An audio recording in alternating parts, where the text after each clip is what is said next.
South ఇండియాలోని అతి తక్కువ ధరలకి రత్నాలను అందించే ఏకైక సంస్థ సిక్స్. నమస్కారం. కార్తీక పురాణం 17వ రోజు పారాయణలోకి వచ్చాం. సత్యభామాదేవికి శ్రీకృష్ణుడు చెప్పినట్టుగా చెప్పబడుతున్నటువంటి పురాణ గాథల్లో ఉన్నామన్నమాట. సూత మహాముని ఇలా చెప్తున్నారు. పూర్వాధ్యాయంలో చెప్పినట్లుగా సత్యభామ శ్రీకృష్ణుడికి నమస్కరించి, ప్రాణేశ్వర, కాలస్వరూపడమైన నీకు సర్వకాలాలు అవయవాలై అలరారుతూ ఉండగా తిథులలో ఏకాదశి, నెలలలో కార్తీకము మాత్రమే అంతటి ఇష్టమైనందుకు కారణమేమిటో సెలవివ్వవలసిందిగా కోరింది. నవ్వురాజలుడు మోము వాడైన నవనీత చోరుడు ఇలా చెప్పబోయాడట. సత్య, చక్కటి ప్రశ్నను వేశావు. ఇది ప్రపంచమందరికీ అవసరమైన ప్రశ్న, అందరూ తెలుసుకోవాల్సిన విషయం. గతంలో పృథు చక్రవర్తి నారదుని ఇదే ప్రశ్న వేశాడు. అప్పుడు నారదుడు చెప్పిన దాన్నే ఇప్పుడు నీకు చెప్తాను, వినమన్నారు. పృథు చక్రవర్తితో నారదుడు ఏం చెప్పారో చూడండి. సముద్రనందనుడైన శంఖుడనే రాక్షసుడు త్రిలోక కంటకుడయి సర్వదేవాది దేవతల యొక్క అధికారాలను హస్తగతం చేసుకుని వారిని స్వర్గం నుంచి తరిమి కొట్టాడు. పారిపోయిన దేవతలు తమ భార్యాబంధువులతో సహా మేరుపర్వత గుహలలో తలదాచుకున్నారు. అయినా శంఖుడికి తృప్తి కలగల. పదవులు పోయినంత మాత్రాన పటుత్వాలు పోతాయా? పదవి లేనప్పుడే పునః దాన్ని సాధించుకోవడం కోసం తమ బలాన్ని పెంచుకుంటారు. ఆ రీతిగా వేదమంత్రాల వల్ల దేవతలు శక్తియుతులు అయ్యేందుకు అవకాశం ఉంది కాబట్టి వేదాలను కూడా తను కైవశం చేసుకోవాలనుకున్నాడు. విష్ణువు యోగనిద్రగతుడైనటువంటి ఒకానొక వేళలో బ్రహ్మ నుండి వేదాలను ఆకర్షించాడు. కానీ యజ్ఞమంత్ర బీజాలతో కూడిన వేదాలు శంఖుని చేతి నుంచి తప్పించుకుని ఉదకాలలో అంటే సముద్ర జలాలలో తలదాచుకున్నాయి. అది గుర్తించిన శంఖుడు సాగరంలో ప్రవేశించి వెతికాడు, కానీ వాటిని పసిగట్టలేకపోయాడు.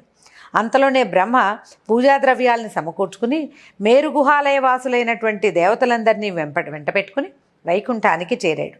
సమస్త దేవతానేకము కలిసి వివిధ నృత్యవాద్య గీత నామస్మరణాదులతోనూ ధూపదీప సుగంధ ద్రవ్యాలతోనూ కోలాహలం చేస్తూ యోగనిద్రాగతుడైనటువంటి శ్రీహరిని మేల్కొల్పే ప్రయత్నం చేశారు. ఎటకేలకు నిద్రలేచినటువంటి శ్రీహరిని షోడచోపచారాలతోటి పూజించి శరణు కోరారు దేవతలు. శరణార్థులైనటువంటి సురపతులను చూసి రమాపతి ఇలా అన్నాడు. మీరు చేసిన సర్వోపచారాలకు సంతోషించిన వాడిని మీ పట్ల వరదున్నవుతున్నాను. ఈ కార్తీక శుద్ధ ఏకాదశి రోజున తెల్లవారుచామున నేను మేల్కొనే వరకు మీరు ఏ విధంగా అయితే సేవించారో అదేవిధంగా ధూపదీప సుగంధ ద్రవ్యాలు నృత్య గీతవాద్యనామ స్మరణాదులతోనూ షోడచోపచారాల పూజలతోనూ కార్తీక శుద్ధ ఏకాదశి ప్రాతర్వేళ నన్ను సేవించే మానవులు నాకు ప్రియులై నా సాన్నిధ్యాన్ని పొందుతారు. వాళ్ళ చేత నాకు ఇవ్వబడినటువంటి అర్ఘ్యపాద్యాదులన్నీ కూడా ఆయా భక్తుల సుఖ సౌఖ్యాలకే కారణమవుతాయి. ఇప్పుడు మంత్రబీజ సమాయుక్తాలైనటువంటి వేదాలు ఉదకగతాలైనట్టే ప్రతి కార్తీక మాసంలో కూడా వేదాలు జలాశయాలై వర్ధిల్లునుగాక. అంటే కార్తీక మాసంలో నీటి యందు వేదాల యొక్క శక్తి ఉంటుంది అని భగవానుడు సెలవిచ్చాడని చెప్తున్నారు. నేను ఇప్పుడే మీనావతారుణ్ణి సముద్ర ప్రవేశం చేసి శంఖుని సంహరించి వేదాలను కాపాడేదను గాక. ఇక నుంచి కార్తీక మాస ప్రాతర్వేళ మానవులతో చేయబడేటువంటి నదీ స్నానం అవబృధ స్నానతుల్యమగును గాక.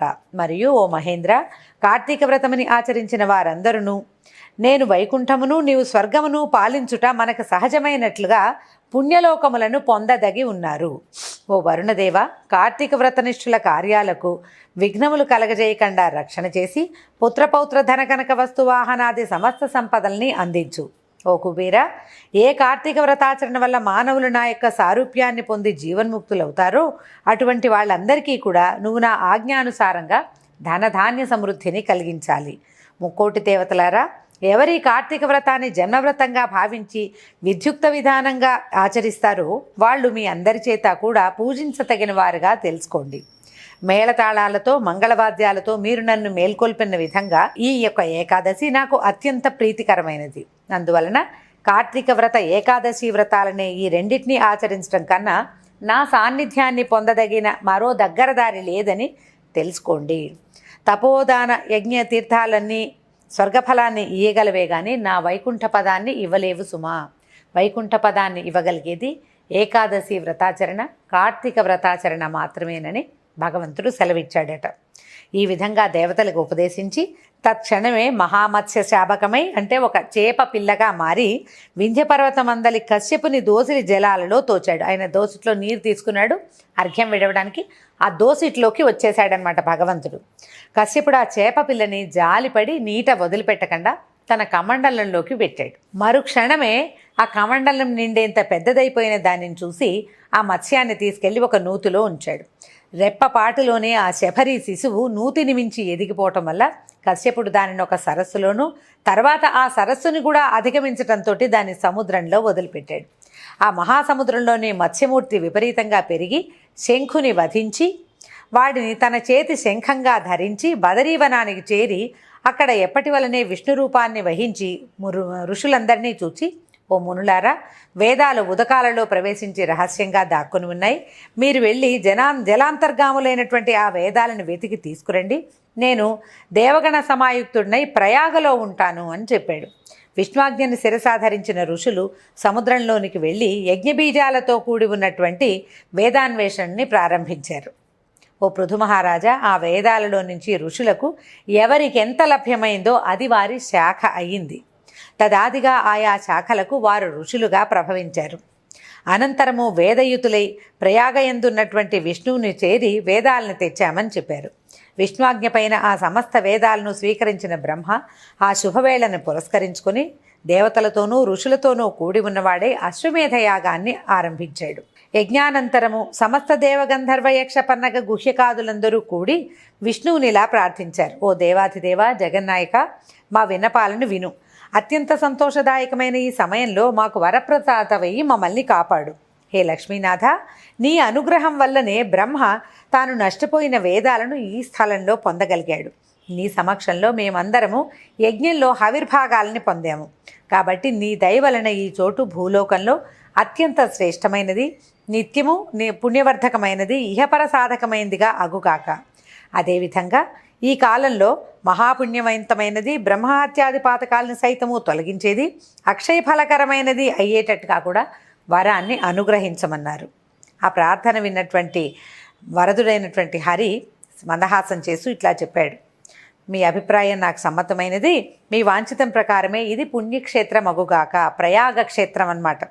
ఇక నుంచి బ్రహ్మక్షేత్రం అనే పేర ప్రఖ్యాతి వహించునుగాక. అనంతి కాలంలోనే, అంటే త్వరలోనే సూర్యవంశీయుడైన భగీరథుడు ఈ క్షేత్రానికి సురగంగని తీసుకొస్తాడు. ఆ గంగా సూర్యసూత అయినటువంటి కాళింది ఈ పుణ్యస్థలంలోనే సంగమిస్తాయి. బ్రహ్మాదులైన మీరందరూ నాతో కూడుకున్న వారే ఈ తావునే సుస్థిరులగుదురుగాక.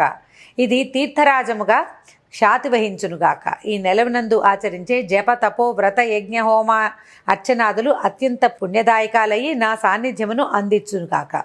అనేకానేక జన్మకృతాలైన బ్రహ్మహత్యాది ఘోరపాతకాలు సహితము ఈ క్షేత్ర దర్శన మాత్రం చేతే నశించిపోతాయి.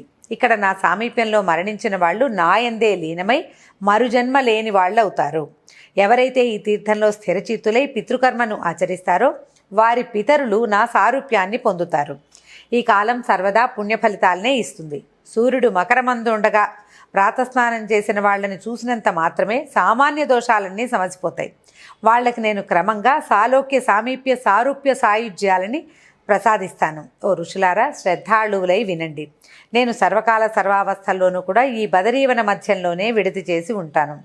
ఇతరేతర క్షేత్రాలలో సంవత్సరాలుగా తపస్సు చేయటం వల్ల ఎలాంటి ఫలితం లభిస్తుందో ఆ ఫలితాన్ని ఈ క్షేత్రంలో, అంటే బదరికాశ్రమంలో, మనం ఇప్పుడు బద్రీనాథ్ అని చెప్పుకుంటున్నాం కదా, అక్కడ సంగతి చెప్తున్నారు. ఈ క్షేత్రంలో ఒక్కరోజు తపస్సుతోటి సాధించగలుగుతారు. ఈ తీర్థ దర్శన మాత్రం చేతనే సర్వులు తమ పాపాలని పోగొట్టుకుని జీవన్ముక్తులవుతారు.